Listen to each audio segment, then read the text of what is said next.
Oke, Assalamualaikum warahmatullahi wabarakatuh. Halo semuanya, perkenalkan saya Ahmad Falah. Dan pada kesempatan kali ini saya akan menjelaskan kepada kalian semua dan juga melakukan demonstrasi tentang project yang saya buat. Nah, project yang saya buat pada kesempatan kali ini, Room Booking System adalah sebuah website yang berfungsi agar user dapat melakukan booking terhadap suatu ruangan pada suatu universitas atau instansi tertentu. Nah, pada kesempatan kali ini saya akan menjelaskan tentang arsitektur sistem. Oke, pertama-tama saya akan menjelaskan tentang arsitektur dari sistem project saya. Di sini kita membaginya dalam 5 arsitektur utama. Pertama ada backend menggunakan ASP.NET sebagai REST API dan juga basis logic.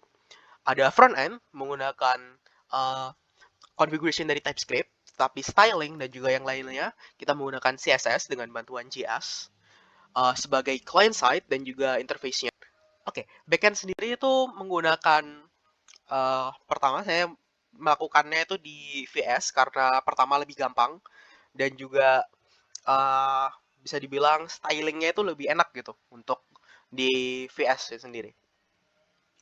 Oke, backend ini bisa dibilang inti dari sistem yang dibangun menggunakan ASP.NET Core.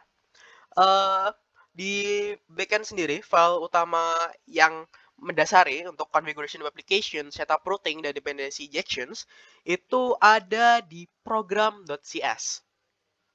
Ini tuh seperti yang saya bilang tadi itu apa namanya mengayomi seperti configuration of applications, setup routing, dependency injections, dan juga sebagai base dari middleware pipeline. Oke, selanjutnya di sini ada app setting.json. Untuk frontend sendiri, seperti yang saya katakan di awal, saya menggunakan CSS styling sebagai styling utama. Dan juga ada JS dan TypeScript JSON sebagai configuration awal gitu. Oke, untuk stylingnya sendiri, sebenarnya ini adalah styling yang kurang optimal karena saya melakukan styling untuk setiap entity dan objek yang ada seperti hotbar, habis itu environment tool-nya gimana, habis itu untuk scale dari tiap unitnya seperti apa. Ini bisa dibilang nggak optimal karena uh, apa namanya hasil dari styling CSS itu bakal sangat panjang seperti ini. Tapi ini adalah cara tercepat yang saya temukan karena kalau misalkan kita melakukan seperti ini itu kita punya kontrol penuh dalam stylingnya.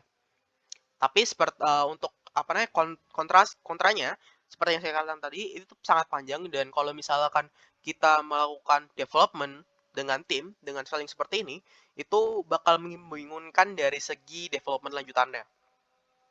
Di sini ada set CSS juga. Ini itu untuk membersihkan dan juga memberikan sentuhan akhir gitu pada stylingnya sendiri. Kita melakukan demonstrasi dari produknya. 7 menit. Itu lumayan panjang. Oke, kenapa saya menggunakan VS? Karena VS sendiri itu bisa dibilang uh, editing yang sangat bagus gitu untuk melakukan backend.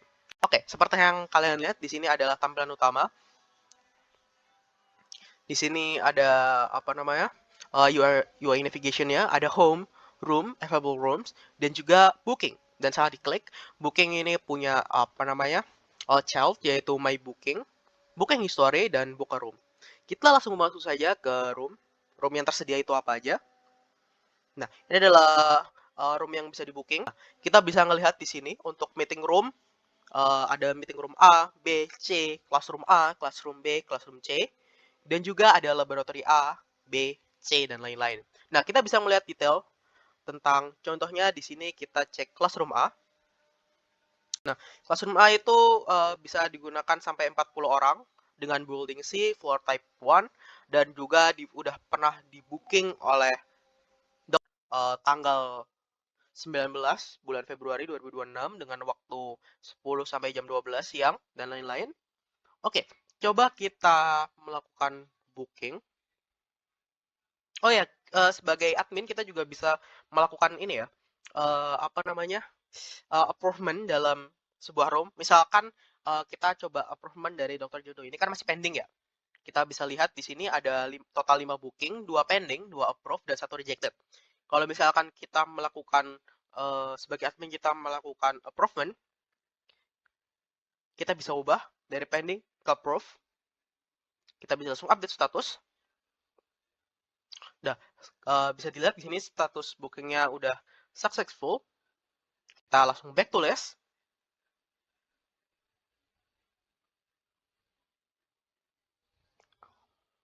Sorry. Dan kita bisa lihat kalau misalkan total dari 5 booking, hanya 1 yang terpending dan 3 sudah di-approve. Dr. Jendo, yang awalnya terpending, sekarang sudah di-approve. Oke, sekarang kita juga bisa melakukan filterisasi. Misalkan kita mau mencari dari apa namanya bookingnya dari Jendo. Nah, tinggal tulis Jen dan nanti akan terfilter. Ini tuh bisa apa namanya? Bisa dicek untuk yang lain-lainnya juga. Sekarang kita coba untuk buka room. Oke, kita bisa melakukan select room. Misalkan aku mau booking auditorium dengan nama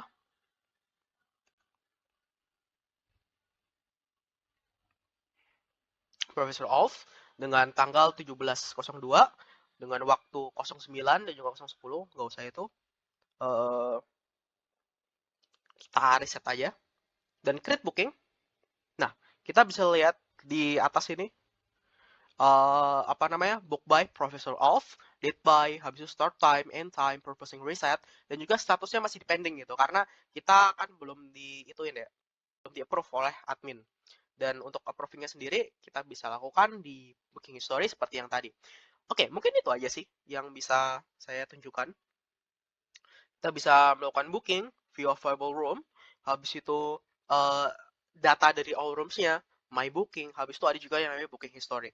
Mungkin seperti itu saja demo pada kesempatan kali ini. Terima kasih telah menonton videonya. Dan juga jika ada kesalahan, mohon dimaafkan.